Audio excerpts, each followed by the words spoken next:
lañ dee dem waaw waaye also kaadi bi tam gaanañ dee also decide on best interest so su fekkee ne yaay bi mënut a amee xale yi yaay bi mu nga am problème yaay bi dafa irresponsible likewise yow noo mun a demee nga ne sa jëkkër si kaadi bi mënut a amee xale bi xale bu góor bi after 7 years moom tam likewise su fekkee ne am na evidence ne comme you cannot take care of the child or the child will be in danger moom mun naa def application boobu tam si kaadi bi pour wax ne even though doom bu jigéen la dafa war a si ñëw si moom waaye loolu only exceptional circumstances moo ko dee waral. Okay, so si kaadi bi. Okay, man, there's a question that came up while you were explaining. Nga ne kaadi bi doom bu góor so amee 7. What about doom bu jigéen bi? Si kaadi bi, regardless of what age the woman is, you're always going to your mother. Yeah? Okay, xam nga suñ waxee xale Gambia suñ luwaa bi mooy under 18. So under 18 years xale bu jigéen bi. Okay. waaw so loolu suñ waxee affaire yi xaleel daal mooy under 18. waaw si affaire yi kaadi bi. ak si affaire yi children's court bi yëpp. Okay, so luwa xale daal 18 la. Under 18 waaw. Under 18. So like góor like doom bu góor mooy 7 years mu dem si papa bi su fekkee ne non mu dem si papa bi. waaw su fekkee ne kaadi bi mu ko nekk di dogal after Islamic divorce. waaw so waaye su fekkee ne from children's court boobu dañoo xool interest yi xale bi. waaw dañu ko de ooyee best interest of the child. or welfare principle danga dee déggal gaañ ñu ngi always wax welfare principle.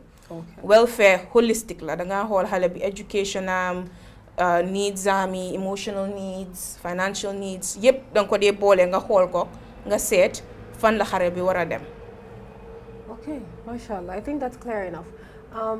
This answer one of the questions that this ladies asked me. I wouldn't want to share their name, but I think from nekk nii understand nga benn CEO yu daal am na benn suma xarit bu baax bu go through a very sad times right now, and this is one very interesting topic. Very question she asked me, and I needed like an answer from an expert, so I'm glad that was answered properly. Okay, so my next question would be how can women legally protect the custodial rights? Like naka la jigéen yi de protect seen like toppatoo ci ban xale lay téye naka lañ ko protecté ne man maa ko war a am. Okay. kii mbate kii xale bi man maa ko war a am xool ko. yaa ko war a take care kan moo ko war a take care. Wow. So it's difficult because as I said in Gambia 2 systems moo fi am. Understand nga so kaadi yi soo taagoo sa jëkkër si kaadi court bi ñoom nga ñu dee wax ne they have the jurisdiction pour dogaale mbiri xale bi fan la war a toog because xale yi are a product of the marriage. sëy baa tax ngeen am xale yi so su ñooy dogaale la mbiri sëy bi nga ne ñoo xoolaale mbiri xale yi danga am children's court bi waaye women have rights in both courts. loolu laa bëgg a settle women have rights regarding custody in both courts.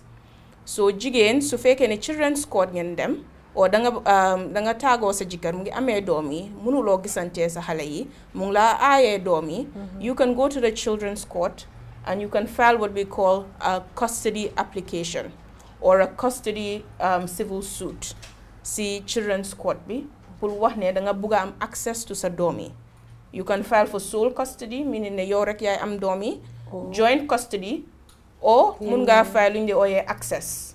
ne visitation. waaw visitation rights ak di gis sa doom yi ne bañuloo ñu nekk seen papa waaye yow da nga bëgg a gisantee sa doom yi.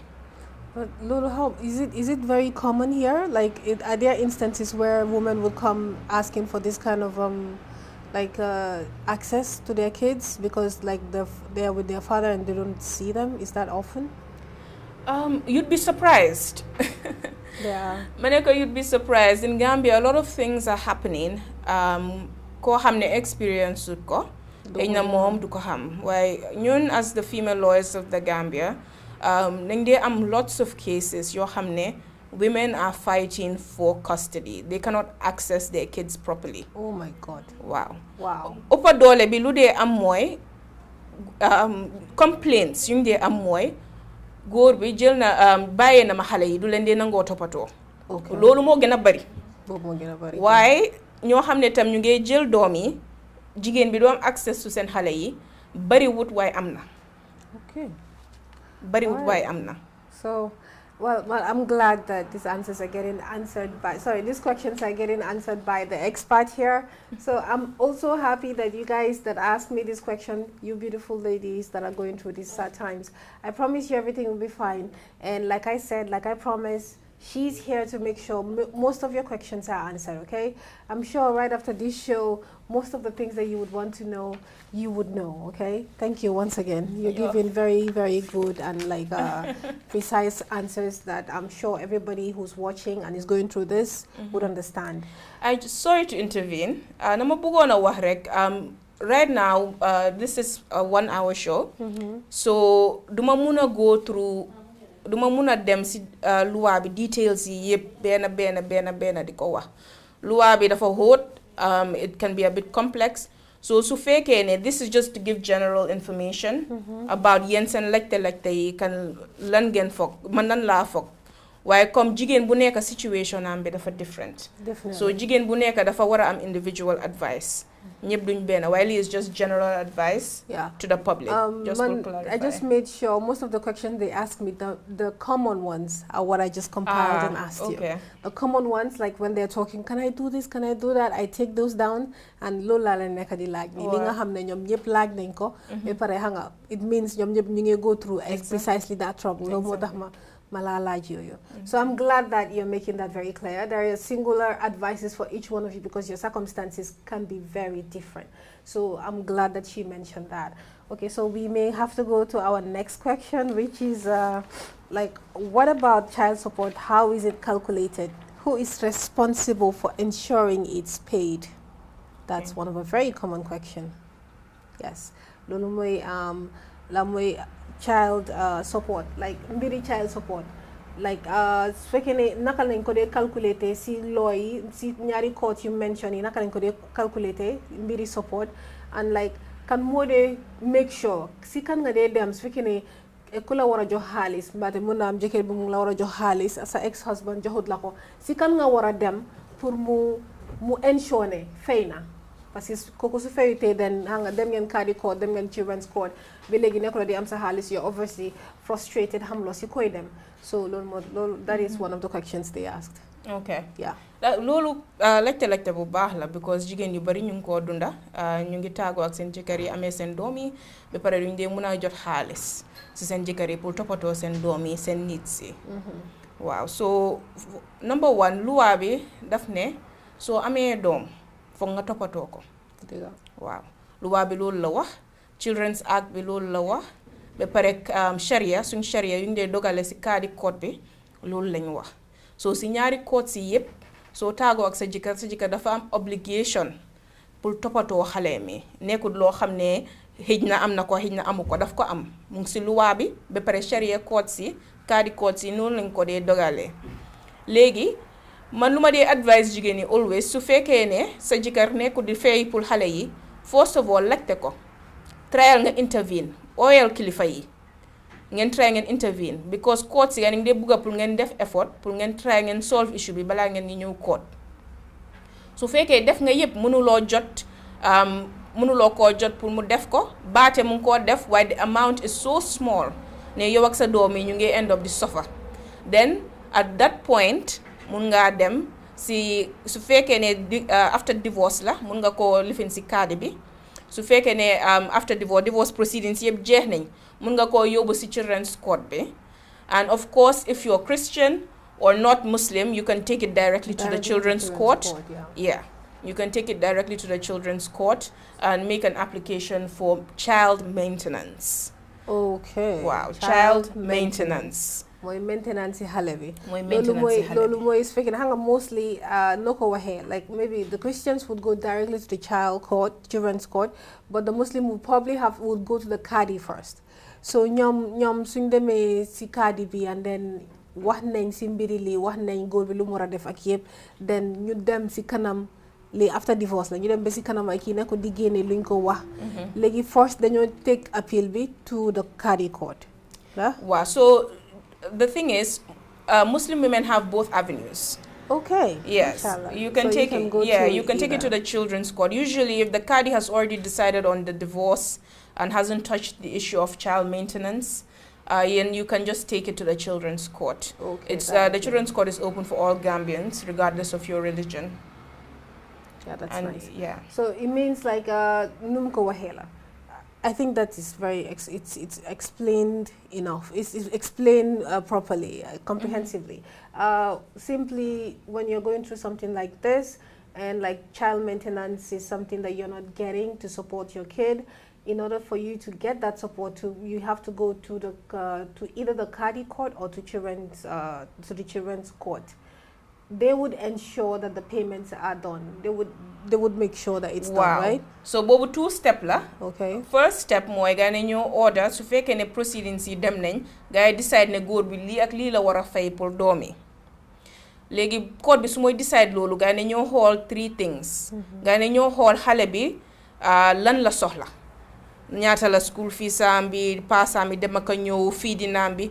Gaay ne ñoo xool jëkkër bi sa ex jëkkër bi lan fan la dooleem em daal ñaata la dee am si monde bi da daf dee liggéey da dafa am business da ñaata la dee am ba pare gaa ne ñoo xool tam xale bi dunda bu mu doon dunda balaa ngeen di tas because da mu doon dunda a high standard the medium standard gaa ne ñoo xool loolu yëpp ñu consider ko léegi based on loolu la ñoo decide ñaata every month la sa ex jëkkër war laa fay. Okay, so technically they also ensure how much the husband can pay, meaning they do the calculations. ñoom ñoo dee def calculations yi waaye yow jigéen bi sooy dem I always advise nga yóbbu evidence of ñaata nga dee spend si xale yi. Xale yi seen school fees bi ñaata la sooy dem si court bi dangaa explain waaw man every day lii laa dee joxe lunch lii laa dee joxe pass xale yi lii la ñoo sol lii la ñoo def pour nit ñi court bi mun a xam ñaata nga dee spend si xale yi. loolu yëpp evidence la pour code bi mën na decide ñaata la sa ex jëkkër war a fay.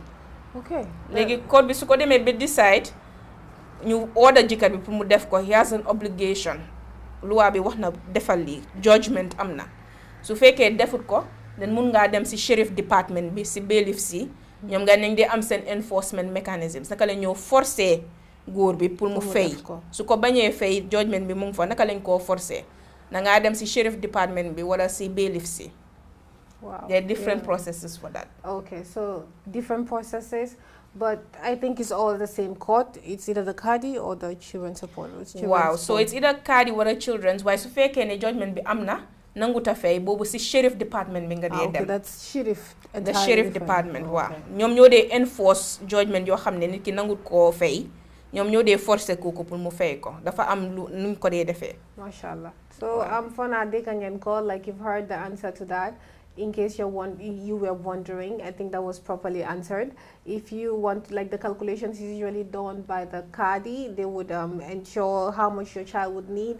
But like she said, it's better for you to also go with your own kind of proof. Like you can say you are your child's mother, so you would know how much you spend on your child. So it's better for you to go with the proof. I do this and this and this for my child.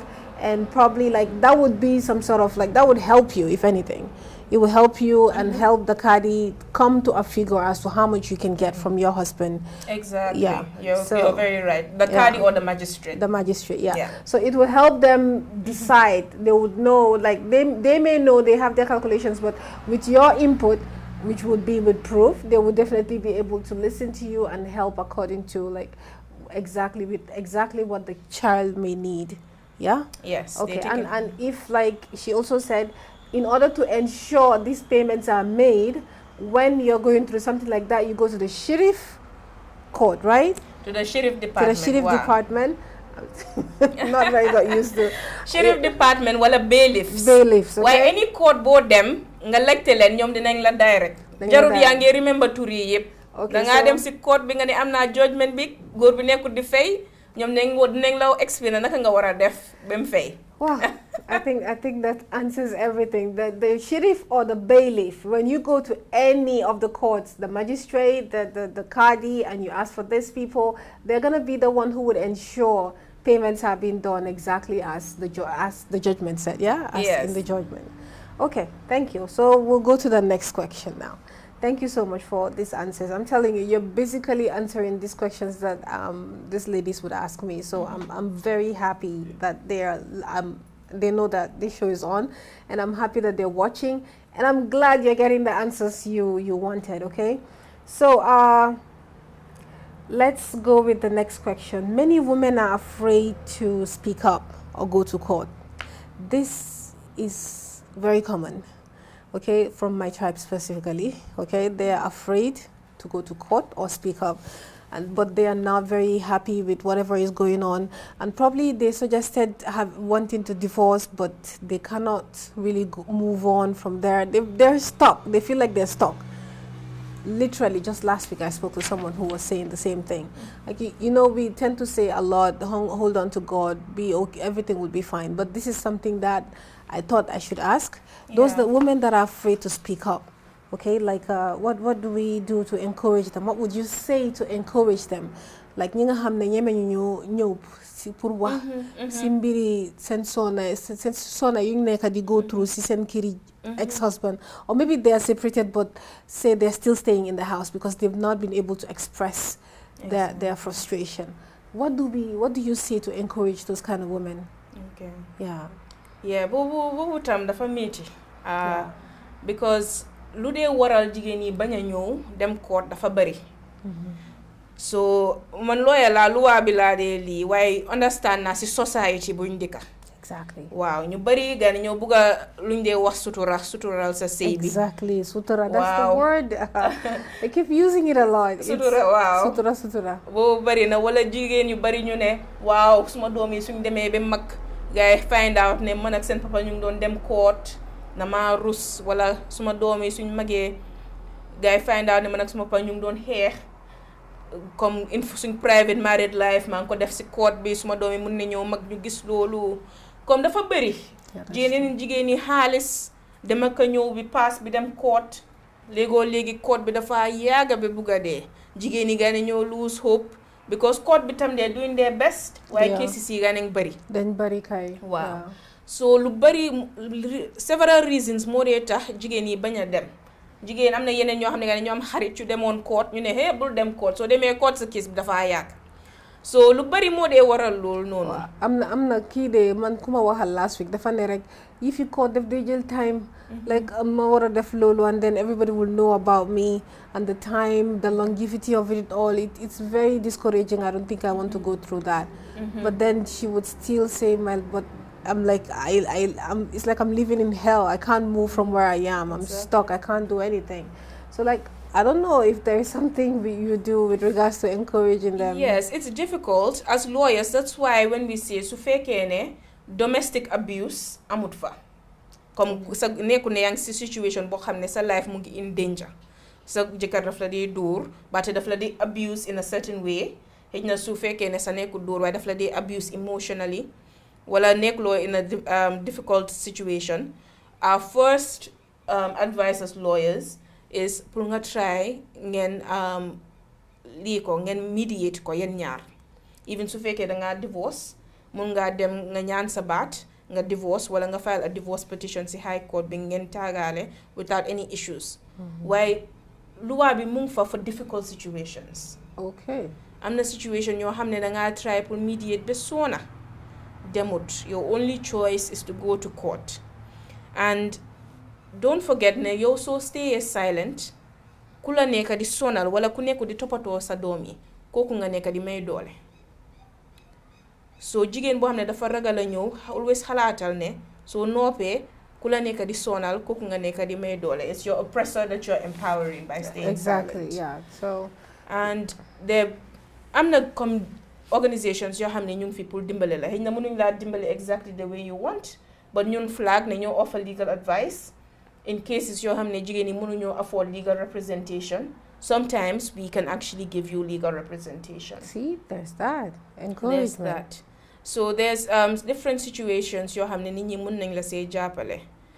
Don't forget ne tam am nga i mbokka, am nga i relatives. We always say community support is also important. So the law is there to protect you. The law is there. Although the system is not perfect, no legal court system is perfect. Why mungfa? So ko tope nanka ninga am lo buga at the end if you're in the right. So you just have to be patient and go, like maybe search for legal advice, consultation. Wow. And then there are instances where they actually do represent you. So I think being that discouraged about going to the court is not something that is, like, if it's something that can't be helped, I'm encouraging you to make it, to take it up on yourself and just get up and do something. Because we live once, and I'm not saying, she mentioned getting married, happy, but living a happy life. But the reality says sometimes you have to actually break up. Okay? So for you to break up and break free from this, you have to get up and do something about it. Not sit and complain to people. I mean, complaining to people, two heads are better than one. They would encourage you to, they would help you, motivate you, trying to tell you everything will be fine, like comfort you in a way. But if it's in a situation where comfort is not really helping, like words of comfort is not really helping, then it's time for you to get up. There's an entire like female lawyers association here for the ladies. There are lots of cases, like she said, and if you're lucky, they may just represent you if you don't have anyone that could represent, like if you can't afford it, right? Yeah, so if you can't afford, there are different, why I don't want to get into it, but there are different conditions in their hall why we do offer legal representation for women. Yeah, in custody, divorce. I remember literally going there with someone I know not long ago. I mean, it was late last year. She was going through a whole lot of stuff, and she came to me. There was nothing I could do. These problems have been like, people do reach out to wanting to know what they can do. So I talked to a lawyer friend of mine. She's like, hey, there's an entirely female lawyers association for the women like this. Come on, just take her there. And the lady was so on point. She made sure she knew the questions to ask. She told her like the things that she needed to do. And today, well, I'm not saying she's fine today. She's literally okay. That's so. I'm always so happy when I hear about positive stories. It is. It's something that Flag has actually helped this lady. I would know. I was literally the person that took her and took her there. Okay. She came to me crying, and I'm like, that's it. Let's just go because I didn't even know about Flag till then. I had a lawyer friend. I reached out to him. I need your help. This lady's going through a lot. She needs consultations. She needs someone to talk to her about what she can do because she was going through something bad and she was beaten like by her husband. It was that bad. She had like marks on her face, and she's like, I'm just coming from the police station. He's gonna be left, like he's gonna be asked bail tonight. I can't go back in there. I'm going through hell. So I had to take her to the Flag. And the lady we met was so on point. Oh my God, like she was so worried. She was so comforting. She knew, like my friend was not very happy. She was not in a mood to talk, but she was able to get my friend to open up and talk about the things that she's going through. And now, like, she filed the case, she wrote the story. Now she's fine. The lady is living her life with the kids. And okay, that's great to know. Yeah, it is. And that's just another reason why we say it's always good to follow the law. If you're in a situation where you've tried everything and it hasn't worked, people here can help you. Flag, even so, the monetary represent directly in court. We can advise you on the step-by-step process. We can follow up with police. All these things we can do. Yeah, well, the police part, maybe the guy is connected, has a police friend. So she knew from the get-go, oh, he's going to be released tonight. So I can't go back in there because I'm going to suffer. Like, he may just pounce on me again. I have to do something. I can't stay there anymore. And finally, when I took her to Flag, I didn't have to worry again. Exactly. Because the next 2-3 days, she was like, oh, no, I'm fine. The case has been taken to Kadi and it's been filed. We're told to come on this day. And after that, procedures continued. And before you know it, now she has her own place and she's receiving her monthly wages for her kids. Hey, that's great. That's an amazing story. Yeah, there's also a temporary shelter in Backwater, known as the Orange Shelter, for women who may are in like severe domestic violence, and they cannot go back to that house because for them no good be railing or something like that. Oh my God! So there's help in Gambia. The help isn't perfect because of our system and our country, but it's there. If you look for it, you can find some assistance. Do make 100%, why mungfa? Mufa. So suma hariti ñi nekk di avoid di fi law, yi nekk di avoid di fi ndimbal, like with their own problems.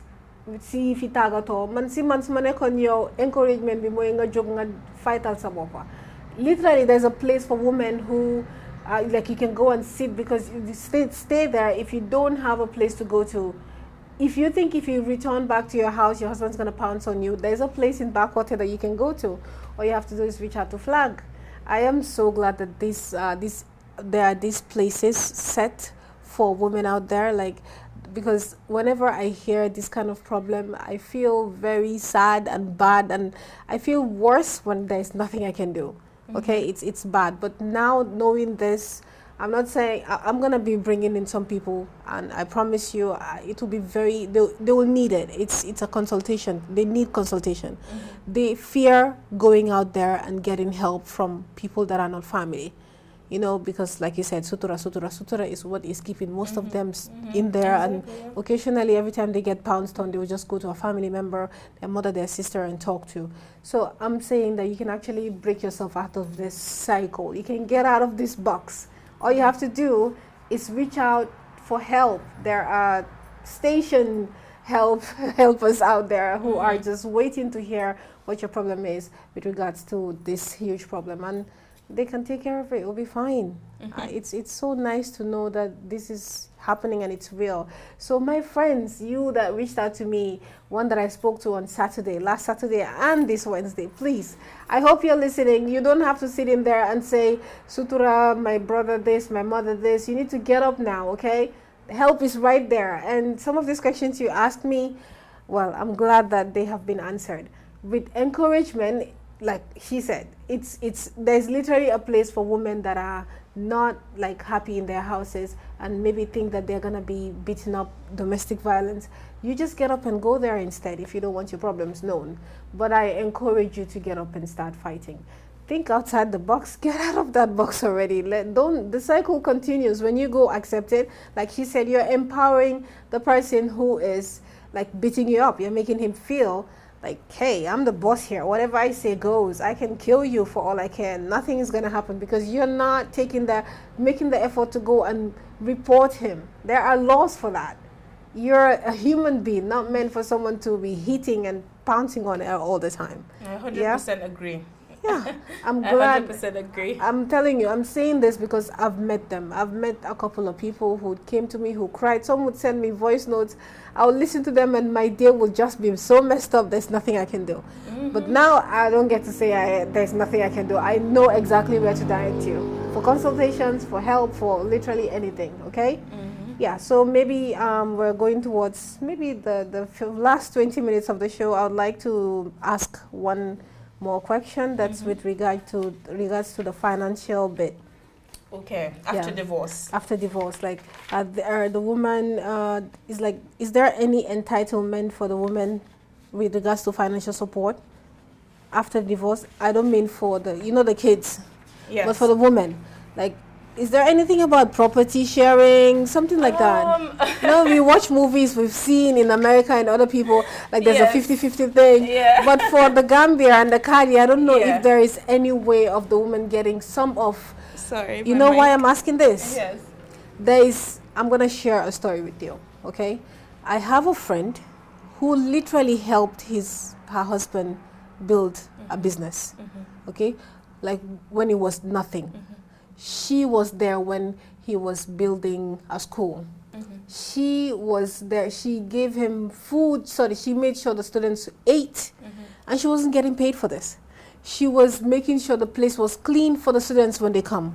Because they just started. They didn't have someone they're paying to do all of this.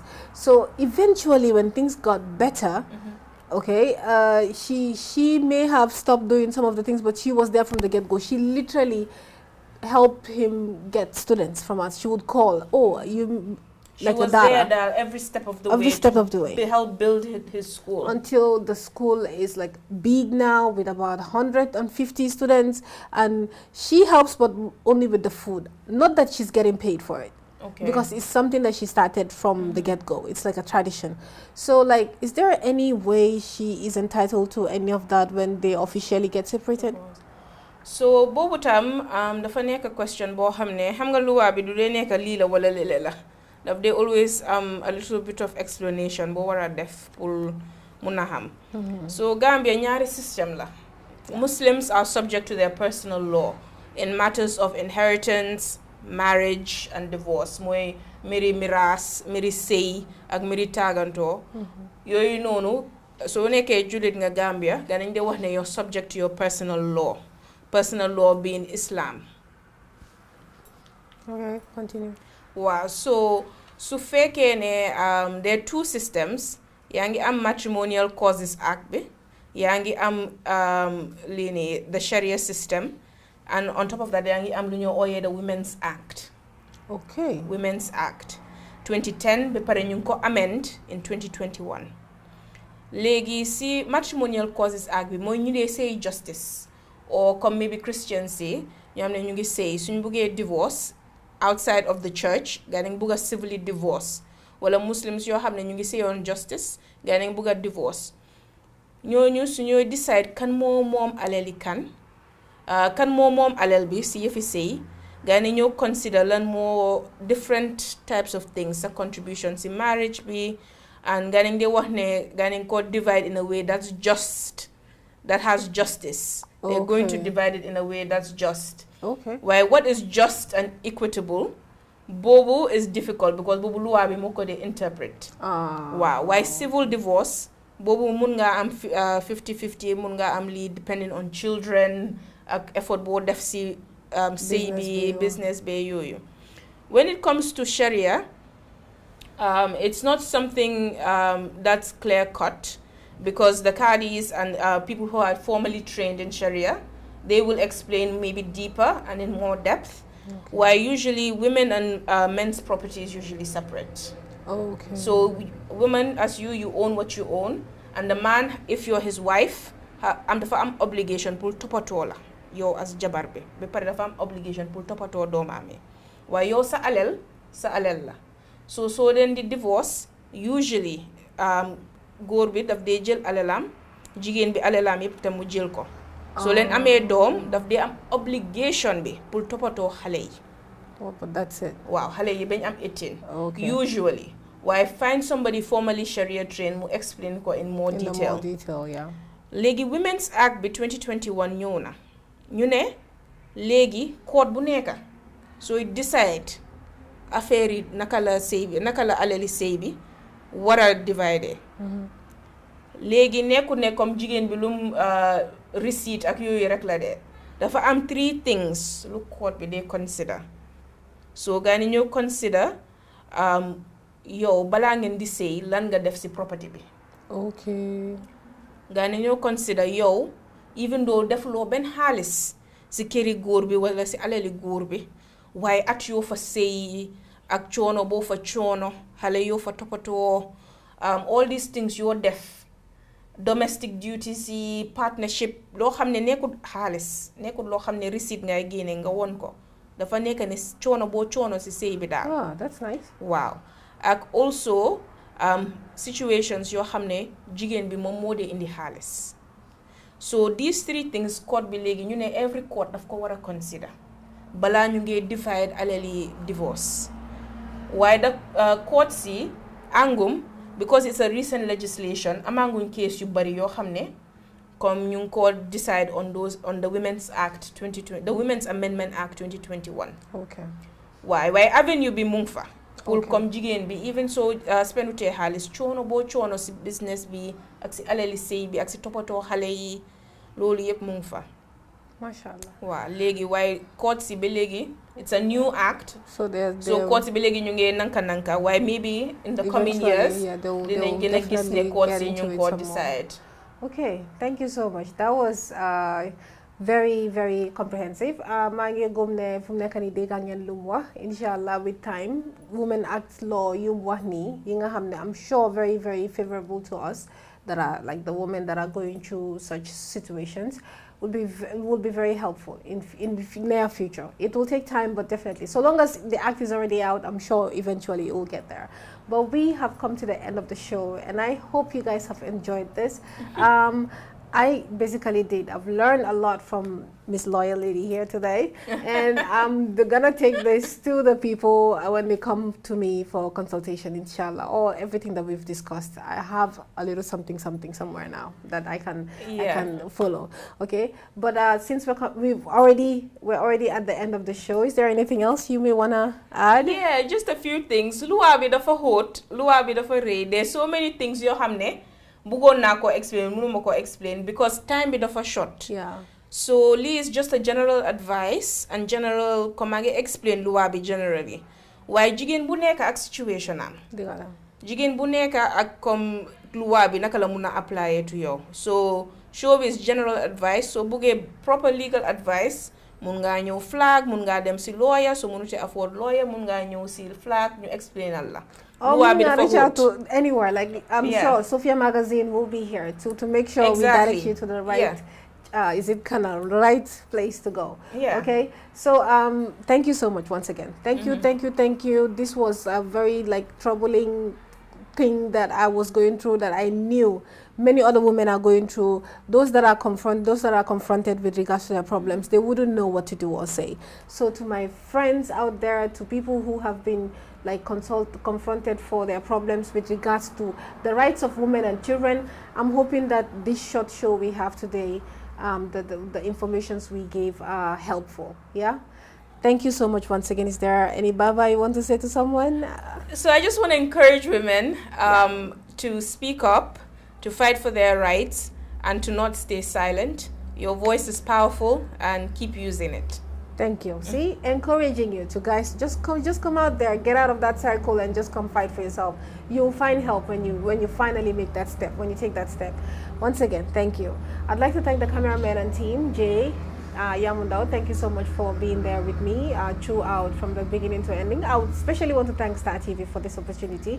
Trying to educate women out there about their rights with regards to divorce is something that has been it's been there for the longest time. So I'm glad that today we're able to share some of the some of the information many of these people are asking. Thank you so much. I can't wait to see you guys next week with a brand new topic, and I'm sure I'll have another expert here. But in the meantime, I'm thanking this one tremendously for being here. This lawyer, Miss Fatou B. Sanyang, has been such a pleasure. It's so nice to have you here, and I'm so glad that you were able to make it on such prompt. You know, such short notice. Something is up with me today. Regardless, I'm just really happy and excited that you're here with me. And thank you. I feel like saying it so many times is still understating, but thank you. And also would like to thank the viewers and the audience that are watching. And I hope you guys enjoyed the show. Thank you.